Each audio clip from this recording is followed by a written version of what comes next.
peaceful moment of my life. My son's voice dripped with the kind of entitlement that comes from never having worked a day for anything. 24 hours later, I was standing in my own foyer, watching a parade of strangers track sand across my Italian marble floors like they owned the place. If you're watching this, subscribe and let me know where you're watching from. Let me back up to how this delicious mess started. 3 months ago, I sold Sterling Marketing Solutions, the company I'd built from nothing over 30 years.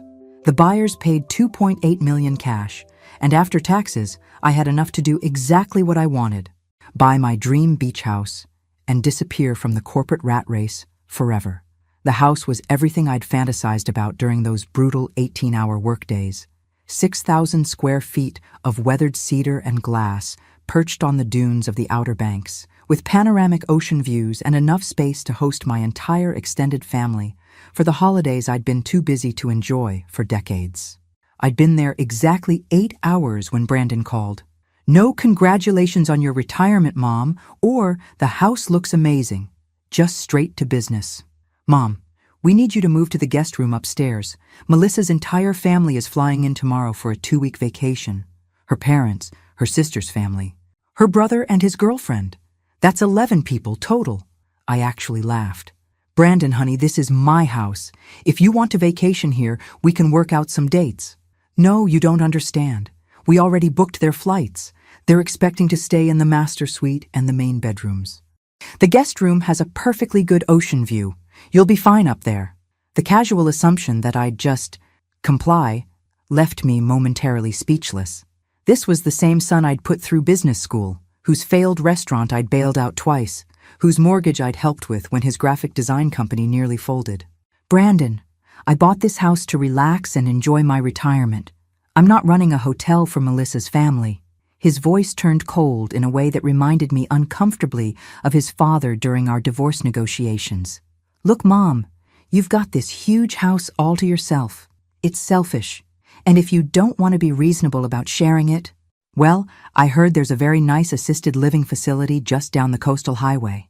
The threat hung in the air like smoke from a house fire. My 35-year-old son was essentially telling me to accommodate his in-laws or face abandonment. Again. "I see," I said quietly. "And what if I refuse? Then I guess we'll have to reconsider how much help you actually need at your age. Living alone in such a big house, managing all that space. Maybe it's too much responsibility for someone in their mid-60s. After I hung up, I sat on my new deck watching the sunset paint the ocean in shades of amber and gold. The beauty should have been healing, but all I could think about was the satisfied smugness in Brandon's voice. He thought he'd cornered me, thought I was just another helpless old woman who'd caved to emotional blackmail. What Brandon didn't know, what I'd learned in 30 years of business, was that the best victories come from letting your opponent think they've already won. The next morning, I started preparing for their arrival, but not in the way they expected. I woke up to the sound of car doors slamming and voices carrying across the morning air. Apparently, Melissa's family had decided to arrive at 7 a.m. without warning, because why would they consider that the homeowner might want advance notice? From my upstairs window, I watched a caravan of rental cars disgorge what looked like a small army. Melissa directed traffic like a general deploying troops, pointing toward different entrances and barking orders about luggage distribution. Her parents emerged from the first car, both wearing those aggressively casual vacation outfits that scream, "We're here to be served." What struck me most was how comfortable they all seemed. No hesitation, no glances toward the house wondering if they should knock first. They moved like people who'd been told this was their space now. I slipped on my robe and headed downstairs, curious to see how they'd handle actually encountering the homeowner. "Oh!" Melissa startled when she saw me, then quickly recovered. "Eleanor, Brandon said you'd moved upstairs already." "Good. The master suite gets the best morning light, and Mom has arthritis, so she really needs the ground floor bedroom." Her parents swept past me without introduction, wheeling their suitcases toward my bedroom like they were checking into a resort. Melissa's sister Rachel and her husband corralled their 2 teenagers toward the guest bedrooms on the second floor, while brother Kevin and his girlfriend claimed the den with the pull-out sofa. "Coffee's in the kitchen," I said mildly. "Help yourselves." "Oh, we brought our own supplies," Melissa chirped, opening my pantry and beginning to rearrange my carefully organized shelves. Mom's on a special diet and the kids are picky eaters. We'll just need you to clear out some refrigerator space. I watched her pile my groceries into a cardboard box like she was cleaning out an employee's desk. The audacity was almost impressive. Almost.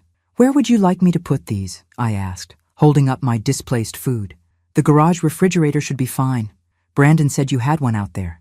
Of course, Brandon had given them a complete inventory of my property. I wondered what else he'd shared during their planning sessions. By noon, my house had been completely transformed. Pool toys littered the deck, wet towels draped over my antique furniture, and the kitchen looked like a hurricane had hit it. Melissa's mother held court at my dining table, complaining loudly about the water pressure in her shower while her husband critiqued my cable channel selection. "Eleanor," Melissa's father called out, "we're going to need the Wi-Fi password. And do you have any of those little drink umbrellas? The kids are making tropical smoothies."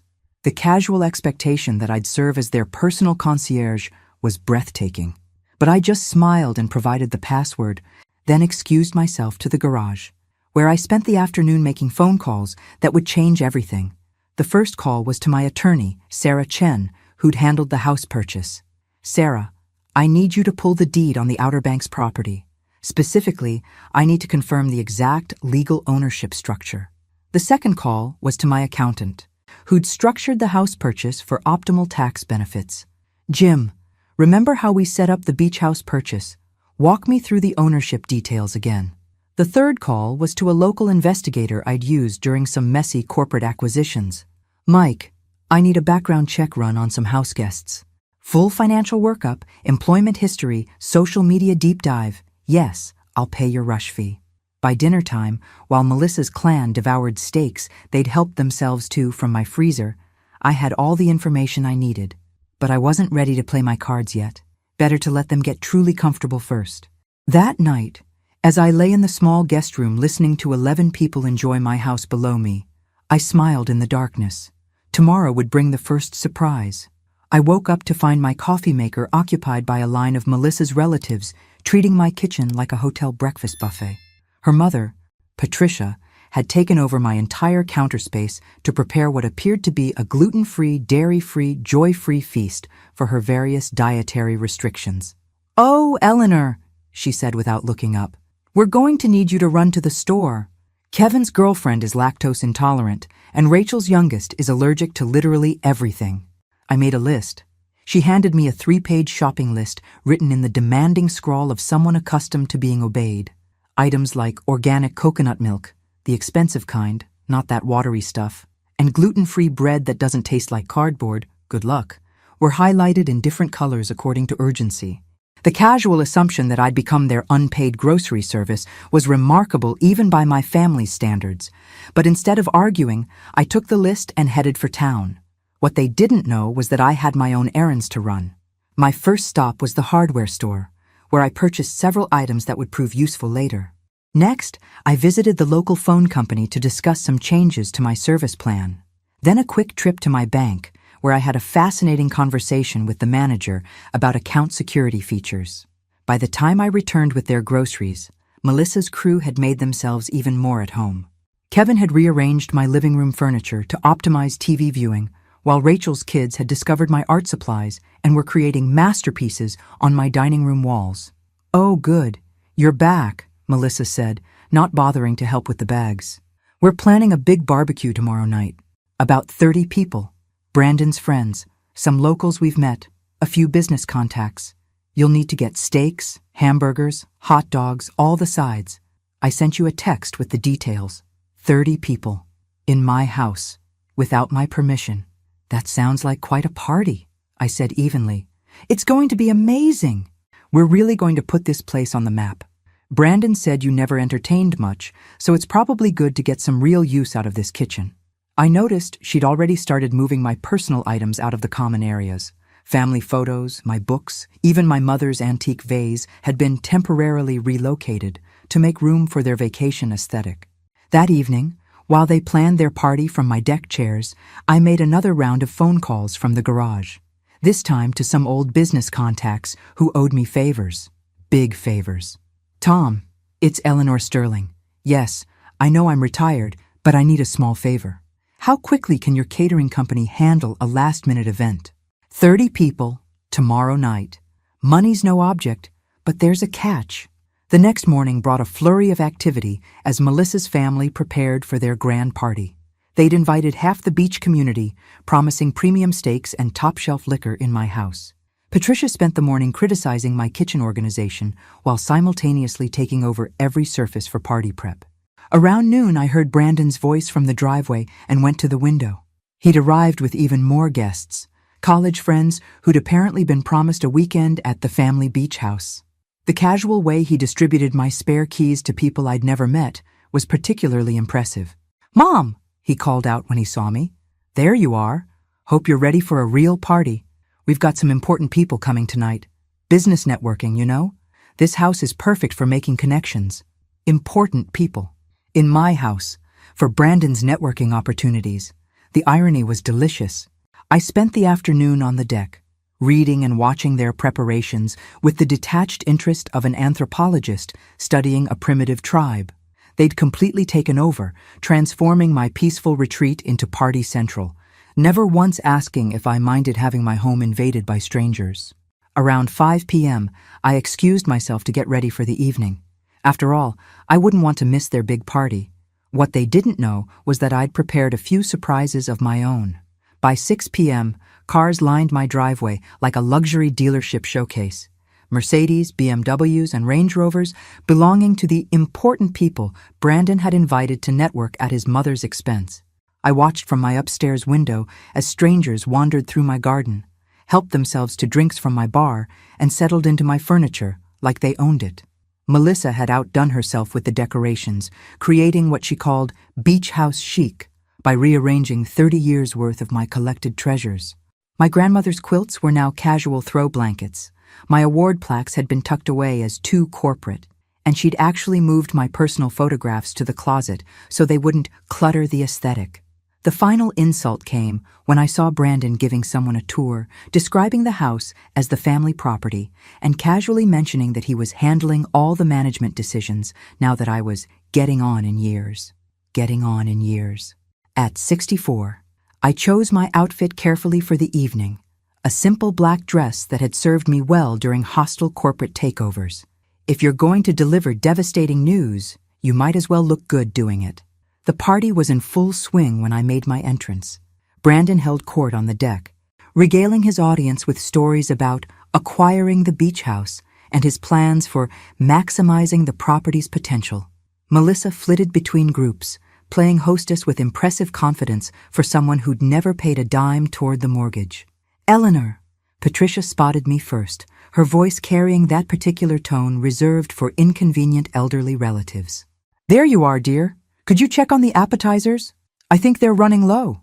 Of course, even at my own party, I was expected to serve as kitchen staff. Instead, I walked to the center of the deck and raised my voice just enough to catch everyone's attention. "Excuse me, everyone.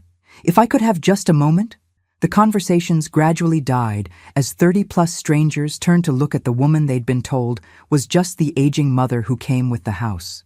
"I want to thank you all for coming to celebrate with us tonight. It's wonderful to see so many new faces enjoying this beautiful property." Brandon beamed, clearly pleased that his mother was finally embracing her role as gracious hostess to his networking event. "Before we continue," I said, pulling out my phone, "I have a few quick announcements." That's when the catering truck pulled into my driveway. Not the small, discreet catering company you might expect for a beach barbecue.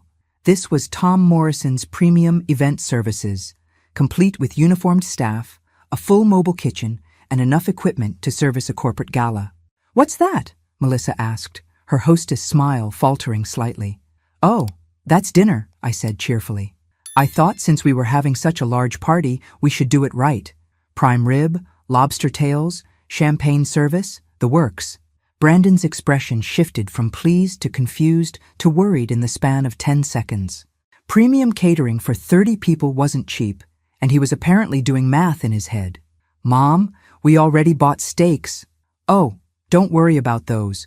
We'll save them for another time." I turned to address the crowd again. "The catering staff will be setting up shortly, so if everyone could just give them some space to work." Tom Morrison himself approached, clipboard in hand and wearing the kind of satisfied expression that comes from being paid double his usual rate for a rush job. "Ms. Sterling, where would you like the champagne station?" "The champagne station?" Brandon's voice cracked slightly. "Right by the pool, Tom, and make sure everyone gets the good stuff. Dom Perignon, not the house champagne." I could feel the crowd's energy shift from casual party to something more expensive. These were people who recognized quality when they heard it, and Dom Perignon was definitely not backyard barbecue fare. The catering staff moved with military precision, transforming my deck into an elegant dining area complete with linens, crystal, and silver service. Within 30 minutes, what had been a casual cookout became a high-end dinner party with a price tag that would make most people's mortgage payments look reasonable. "Mom?" Brandon pulled me aside, his networking smile replaced by panic. "What's this going to cost?" I smiled sweetly. "Don't worry, honey. It's all taken care of." What I didn't tell him was exactly how it was being taken care of. That revelation would come later. For now, I was content to watch 30 strangers enjoy a $15,000 dinner party while my son slowly realized he might not be as in control of the situation as he'd thought. The morning after the party brought a reckoning that was almost worth the champagne hangover. I found Brandon and Melissa huddled over their phones at my dining table, frantically calling credit card companies and checking bank balances while surrounded by the remnants of last night's extravaganza. Empty Dom Perignon bottles lined the counter like expensive soldiers, while the catering bill, which I'd left conveniently on the kitchen island, created a paper trail of fiscal reality that had apparently sobered them both considerably. $15,000, Melissa whispered, staring at the invoice like it might spontaneously combust. For one dinner party. Brandon was on his third phone call to his bank, trying to explain why he needed his credit limit raised by exactly $15,000. The conversations weren't going well. "Good morning," I said brightly, pouring myself coffee from the expensive machine they'd commandeered 3 days ago. "How's everyone feeling after the big party?" "Mom, we need to talk." Brandon's voice had the strained quality of a man watching his financial future circle the drain. "About that catering bill." "Oh, wasn't it wonderful? Everyone raved about the lobster. Tom Morrison really outdid himself. We can't afford $15,000 for one dinner party." I tilted my head thoughtfully. "That's strange. I was under the impression you were handling all the management decisions for this property now. At least, that's what you told all those nice people last night." The color drained from his face as the implications sank in. If he'd publicly claimed management responsibility for the house, then logically he'd be responsible for its expenses as well. "But Mom, I never actually said." "Oh, but you did.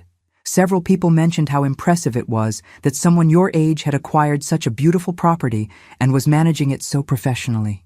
I took a sip of coffee, savoring both the blend and the moment. "They were particularly interested in your business model. Using family assets for networking events was quite innovative." Melissa's mother, Patricia, chose that moment to emerge from my master bedroom, wearing my robe and carrying my favorite coffee mug. "Eleanor, dear, we're going to need fresh towels. And the Wi-Fi is running slowly. Can you call someone about that?" The casual entitlement was breathtaking, even after 3 days of constant examples. But before I could respond, my phone rang. "Eleanor Sterling, this is Janet Morrison from Coastal Properties Real Estate. I have some questions about the beach house listing." "Beach house listing?" I put the call on speaker, curious where this would lead. "I'm sorry, Mrs. Morrison, but I haven't listed any property for sale." "Oh, that's odd. We received an inquiry yesterday from a Brandon Sterling claiming to represent the owner for a potential sale. He provided detailed information about the property and mentioned he was authorized to handle all real estate decisions." The silence that followed was so complete I could hear the ocean waves through the open windows. Brandon's face had gone from worried to pure panic, while Melissa stared at him like he'd suddenly sprouted a second head. "I see," I said calmly. "Well, Mr. Sterling is not authorized to represent me in any real estate matters. If someone has been providing information about my property without permission, that's quite concerning. Should I file a report with the local authorities? Impersonating a property owner is a serious matter." Brandon was making frantic no gestures, but I pretended not to notice. "Let me think about that and get back to you, Mrs. Morrison. Thank you for calling. After I hung up, the silence stretched until Patricia, oblivious to the tension, piped up again. Eleanor, about those towels. Get out. The words came out quiet, but clear as crystal. Excuse me? I said get out, all of you. Pack your things and leave my house. Brandon found his voice. Mom, you can't be serious. We're family. Family doesn't impersonate each other to real estate agents. Family doesn't throw $15,000 parties on someone else's credit. And family certainly doesn't threaten nursing homes when they don't get their way. I walked to the front door and held it open. You have 2 hours to collect your belongings and leave. If you're not gone by then, I'll be calling both the police and Mrs. Morrison back to file those reports.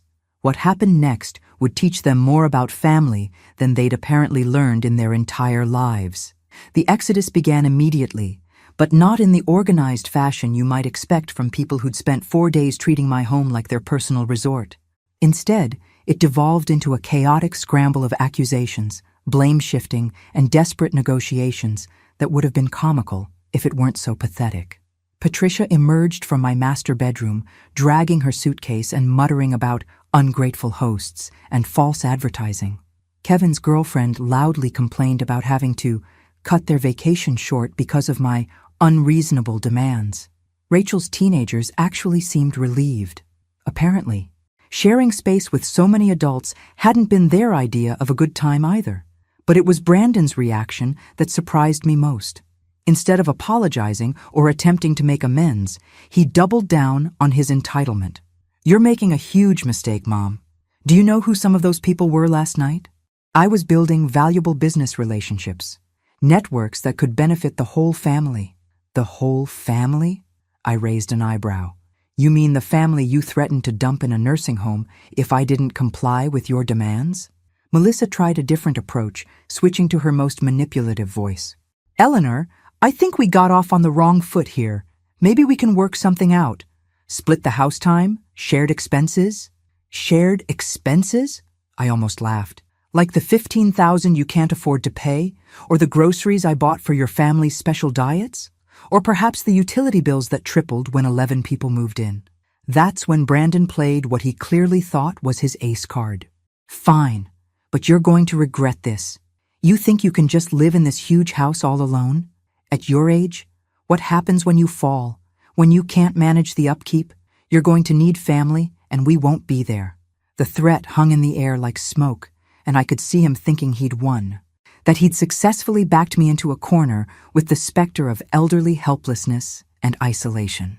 What Brandon didn't realize was that he'd just handed me the perfect opportunity to deliver the piece de resistance. You know what, Brandon? You're absolutely right.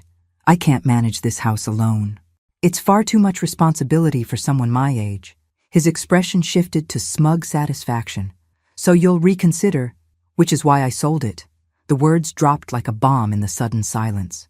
Brandon's mouth actually fell open, while Melissa froze halfway through folding a beach towel. What do you mean sold it? Patricia demanded.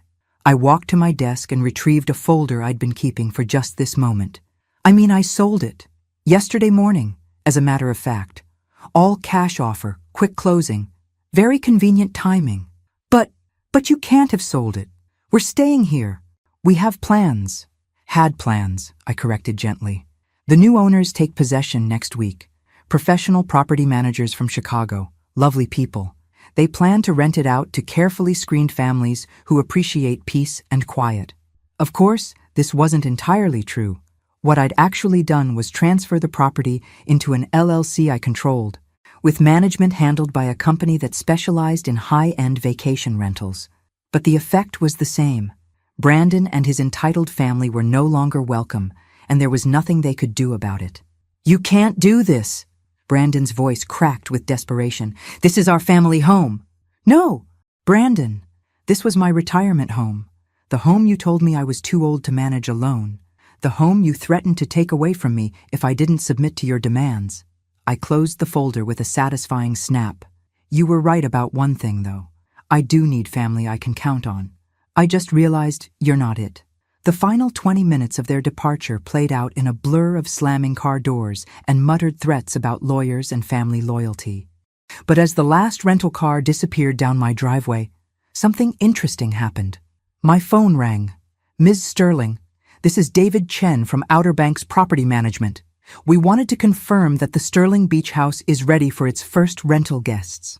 They arrive tomorrow for a 2-week stay. Payment has been received in full. I smiled, looking out at the ocean that was mine to enjoy again. Yes, Mr. Chen. Everything's ready. I think you'll find our guests will be much more appreciative than the last group. After all, the best revenge isn't just success, it's profitable success. But this story was far from over. In fact, the real surprises were just beginning. The new renters arrived exactly as scheduled. The Patterson family from Richmond, a soft-spoken couple with 2 well-behaved teenage daughters who spent their first hour apologizing for disturbing me and asking permission to use the pool. The contrast with my recent house guests was so stark, it would have been funny if it weren't so refreshing.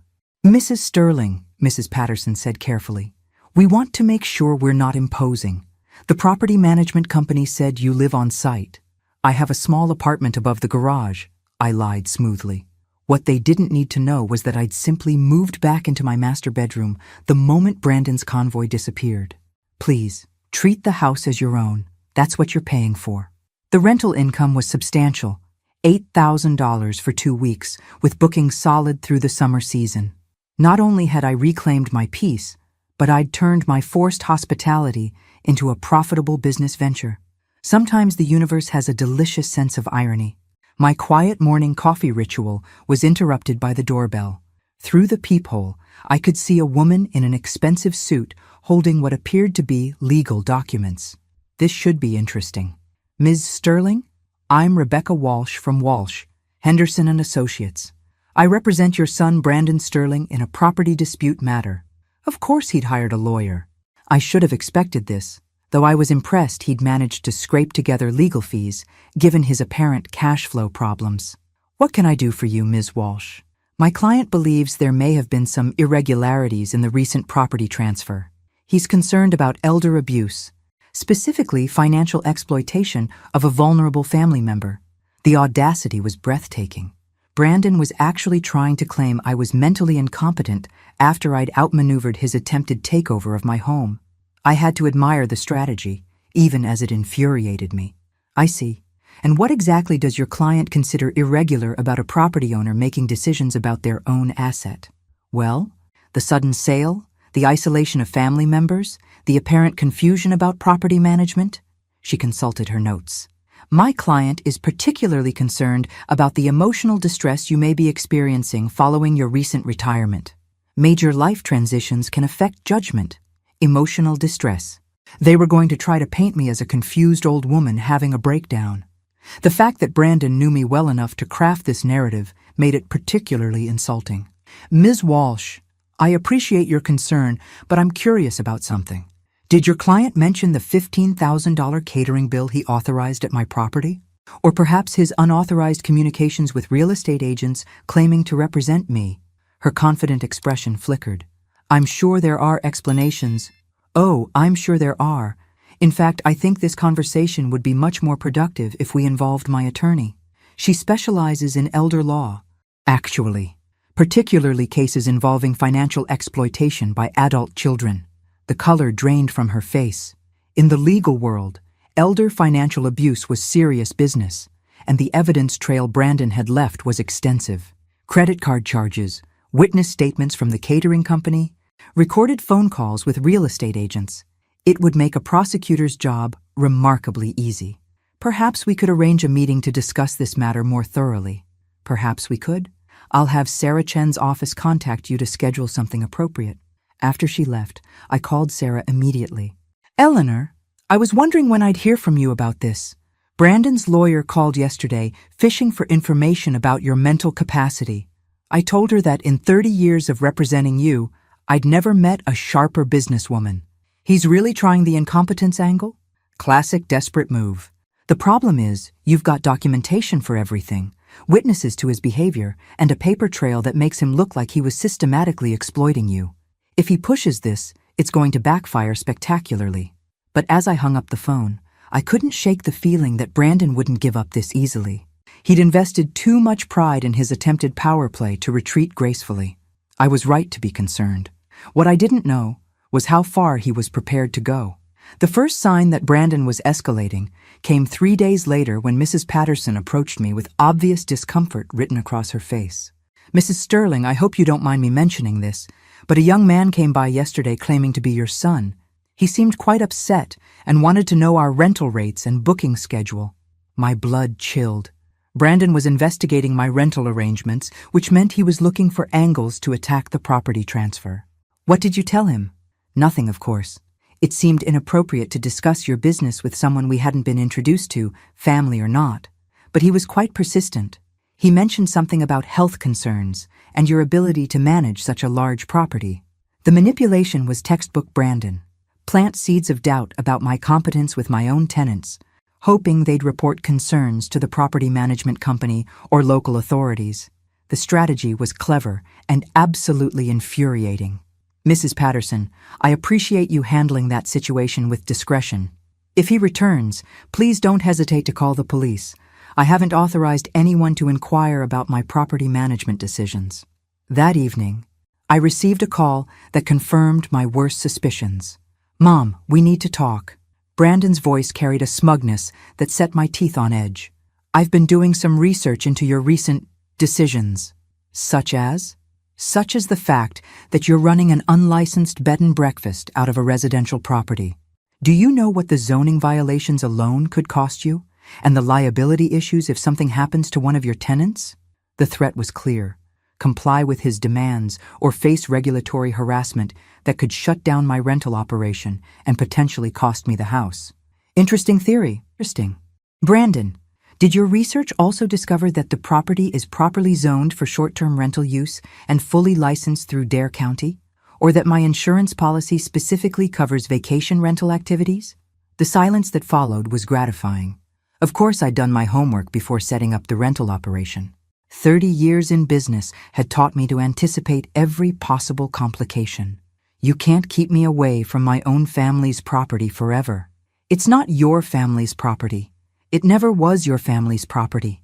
It's my property, which I purchased with my money, and which I can dispose of however I choose. We'll see about that. The line went dead. But the threat lingered. Brandon was clearly building towards something bigger than legal challenges or zoning complaints. 2 days later, I discovered what. I was enjoying my morning coffee on the deck when a van pulled into my driveway. The logo on the side read Coastal Elder Care Services, and the woman who emerged wore scrubs and carried a clipboard with official-looking forms. "Mrs. Sterling, I'm Janet Torres, a social worker with Adult Protective Services. We've received a report of potential self-neglect and possible exploitation by caregivers. I need to conduct a welfare check." My son had called Adult Protective Services on me. He'd reported his own mother as a potentially abused elder in need of government intervention. The sheer viciousness of it took my breath away. "Of course," I said calmly, though my hands were shaking with rage. "Please come in. I assume you'll want to see the living conditions and speak with me privately?" The inspection that followed was thorough and professional. Janet checked my refrigerator for adequate food, examined my medications for proper storage and dosing, assessed my personal hygiene and mental state, and reviewed my financial arrangements to ensure I wasn't being exploited. What she found was a well-maintained home, a clearly competent elderly woman, and rental documentation that demonstrated sound business judgment rather than exploitation. "Mrs. Sterling, I have to ask about the person who filed this report. They claimed you were being isolated by caregivers and pressured into financial decisions you didn't understand. The person who filed this report is my son, who is angry that I refused to let him use my home as a free vacation rental for his extended family. When I declined his demands, he threatened to put me in a nursing home. Now, he's apparently decided to involve the government in our family dispute." Janet's expression hardened. "Are you saying this report was filed maliciously?" "I'm saying this report was filed by someone who has repeatedly demonstrated that he views my independence as an inconvenience to be eliminated." After Janet left with assurances that the case would be closed as unfounded, I sat on my deck watching the Patterson family enjoy their peaceful vacation and realized that Brandon had crossed a line that couldn't be uncrossed. It was time to stop playing defense and start playing offense. The counteroffensive began with a single phone call to Mike Santos, the private investigator I'd used for corporate due diligence. If Brandon wanted to play hardball with government agencies and legal threats, I'd give him a lesson in why you never go to war with someone who has better resources and fewer scruples. Mike, remember that background check you ran on my house guests? I need you to go deeper. Full financial forensics, employment verification, legal history, everything. How deep are we talking, Eleanor? I want to know what they had for breakfast last Tuesday. These people have declared war on my independence, and I intend to win it decisively. The results arrived 2 days later in a thick manila envelope that revealed more than I'd bargained for. Brandon's graphic design business was 3 months behind on rent and facing eviction. Melissa had maxed out 4 credit cards funding their lifestyle, including the beach vacation at my house. Most interesting of all, they'd recently applied for a home equity loan against their house using projected inheritance from my estate as collateral. They'd been counting on my death, or incapacitation, to solve their financial problems. But the real bombshell came on page 12 of Mike's report. 6 months ago, Brandon had visited 3 different elder law attorneys, asking about conservatorship proceedings for an elderly parent with declining judgment. He'd been planning this takeover long before our confrontation about the beach house. The casual cruelty of it was staggering. While I'd been celebrating my retirement and looking forward to spending time with family, my own son had been researching how to have me declared incompetent so he could control my assets. I called Sarah Chen immediately. Sarah, I need you to prepare some documents. A restraining order application, elder abuse charges, and I want to explore filing a lawsuit for attempted financial exploitation. Eleanor, are you sure you want to escalate this far? Family court battles can get very ugly. He called Adult Protective Services on me, Sarah. He tried to have the government declare me incompetent based on lies.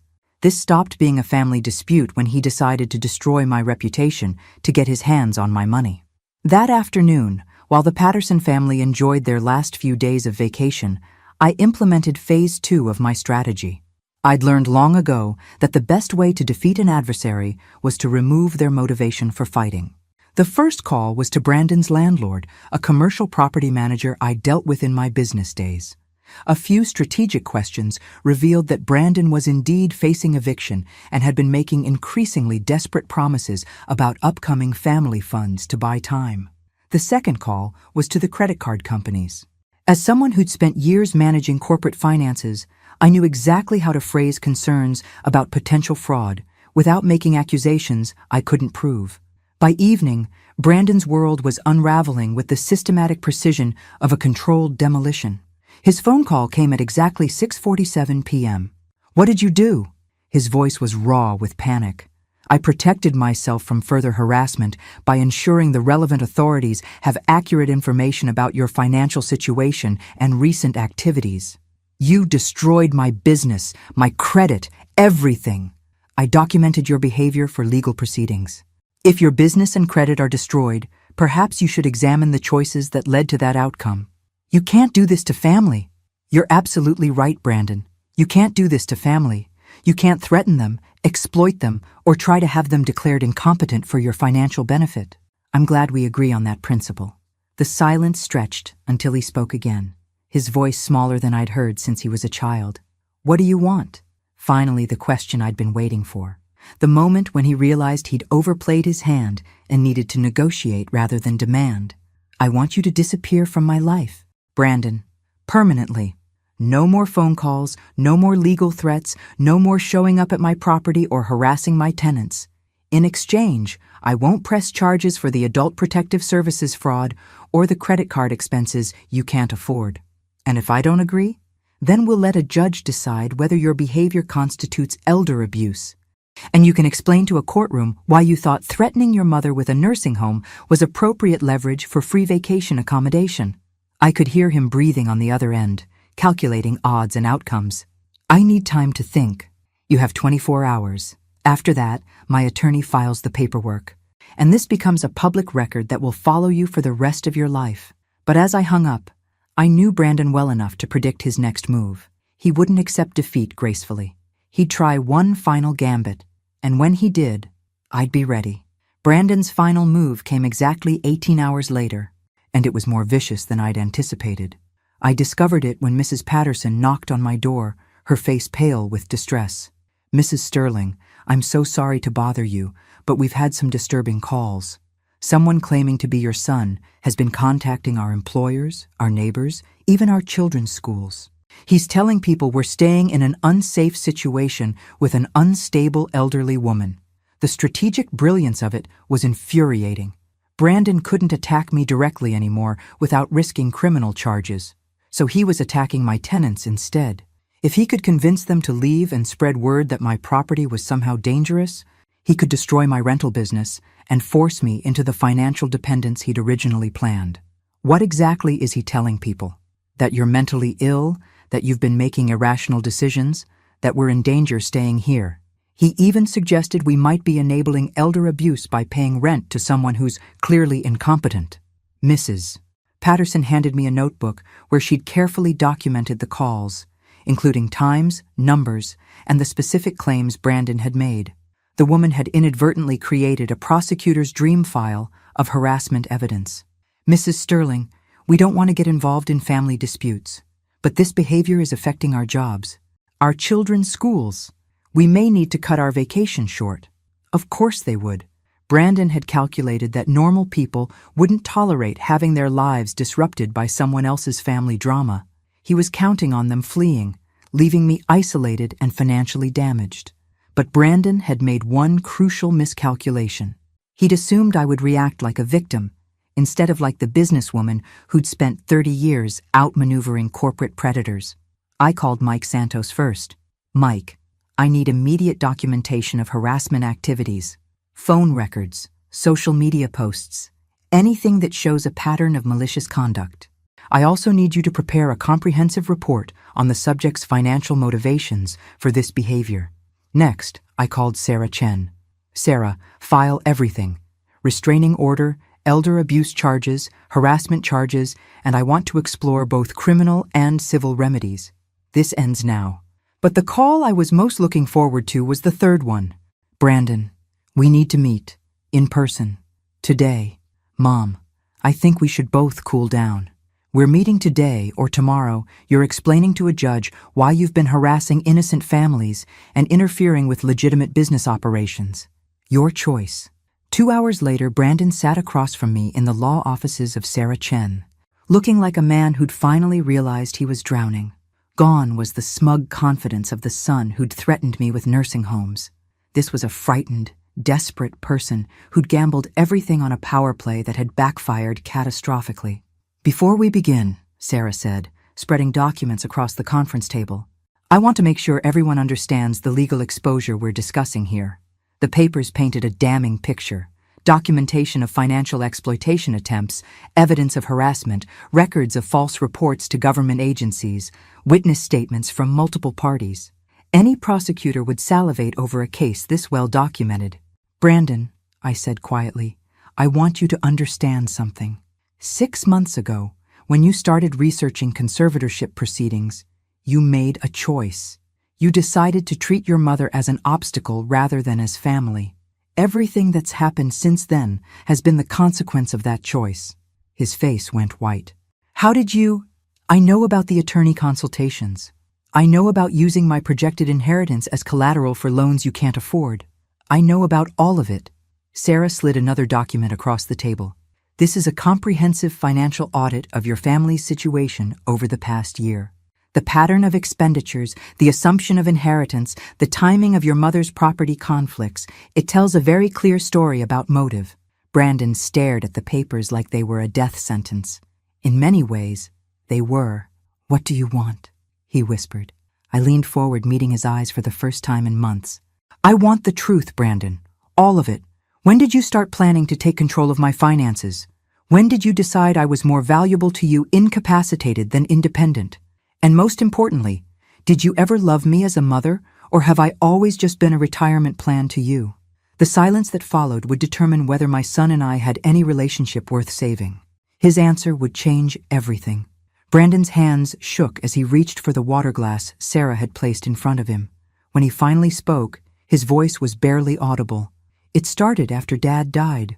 My ex-husband had passed 3 years earlier from a sudden heart attack, leaving Brandon his sole male role model, and apparently some twisted ideas about family responsibility. Dad always said you were too independent for your own good, that women your age needed guidance, structure. When he died, he made me promise to take care of you when the time came. The words hit like physical blows. Harold, my controlling ex-husband, had been manipulating our son from beyond the grave. When you sold the company for all that money, I panicked. I thought you'd make stupid decisions, get taken advantage of. The beach house seemed like such a waste. All that space for one person. So you decided to take over. I decided to provide guidance. His voice cracked with desperation. Just like Dad said I should. But you wouldn't listen. You acted like I was trying to steal from you instead of protect you. Sarah's expression remained professionally neutral, but I could see the disgust in her eyes. She'd seen this pattern before. Adult children who convinced themselves that exploitation was protection. Brandon, when did protecting me become taking over my house and threatening me with nursing homes? When you wouldn't be reasonable. The mask slipped completely now, revealing the entitled anger underneath. You had this huge house you didn't need, money you couldn't possibly spend, and you were just wasting it, sitting there alone instead of sharing with family. Sharing with family? Or providing free vacation accommodation for your in-laws while you used my property for business networking. He flinched but pressed on. Everything I did was for the family. The connections I was making, the business opportunities, that would have benefited everyone eventually. Including the part where you researched having me declared incompetent? The question hung in the air like a death sentence. Brandon's face cycled through denial, defiance, and finally, defeated acceptance. The lawyers said it was the only way to protect you from yourself, that someone your age shouldn't be making major financial decisions alone. Sarah leaned forward. Mr. Sterling, did any of these lawyers suggest that your mother showed signs of actual cognitive decline? Or were you shopping for legal opinions that matched your desired outcome? The silence was answer enough. I stood up, suddenly exhausted by the whole pathetic spectacle. This was my son. The child I'd worked 2 jobs to support, whose scraped knees I'd bandaged, whose failures I'd funded repeatedly, and he'd been planning to destroy my independence for his own benefit while convincing himself it was for my protection. Sarah, proceed with all legal remedies. I want restraining orders, I want harassment charges filed, and I want a comprehensive legal barrier between this person and my life. Mom, wait. You're not my son anymore, Brandon. Sons don't research having their mothers declared incompetent. Sons don't threaten nursing homes when they don't get their way. Sons don't call government agencies to report their own parents as abuse victims. I turned to face him one final time. You want to know the ironic part? If you'd simply asked to visit the beach house occasionally, I would have said yes. If you'd been respectful, grateful, kind, I would have shared everything with you eventually. But you couldn't wait for generosity. You had to take control. His face crumpled. I can change. We can fix this. No, we can't. Trust, once broken this completely, can't be repaired. You've shown me who you really are, and I believe you. I walked toward the door, then paused. Oh, and Brandon? That $15,000 catering bill you authorized? I've decided not to pay it. Since you publicly claimed management authority over the property, the catering company will be pursuing you for payment. I'm sure your lawyer can explain your legal exposure for unauthorized contracts. 6 months later, I received a wedding invitation from the Patterson family. Their oldest daughter was getting married, and they'd asked if they could hold the ceremony at that beautiful beach house where we had such a peaceful vacation. The rental income from wedding events, it turned out, was even more lucrative than vacation bookings. Brandon sent one final letter through his attorney, a formal apology that requested visitation rights and suggested family counseling. I had Sarah respond with a simple statement. Ms. Sterling has moved on with her life and wishes you well in yours. Because that's exactly what I'd done. I'd moved on to a life where my independence was respected. My decisions were my own, and family meant people who loved me rather than people who wanted to control me. Some days, sitting on my deck watching the sunrise over the Atlantic, I felt a twinge of sadness for the son I'd lost. But mostly, I felt gratitude for the life I'd saved. My own. the beach house became everything I dreamed it would be. A place of peace, beauty, and genuine hospitality. Just not for the family I'd originally intended to share it with. Sometimes the best family is the one you choose rather than the one you're born with. And sometimes the greatest act of love is refusing to enable someone else's worst impulses, even when that someone is your own child. Especially when that someone is your own child. Thanks for listening. Don't forget to subscribe and feel free to share your story in the comments. Your voice matters.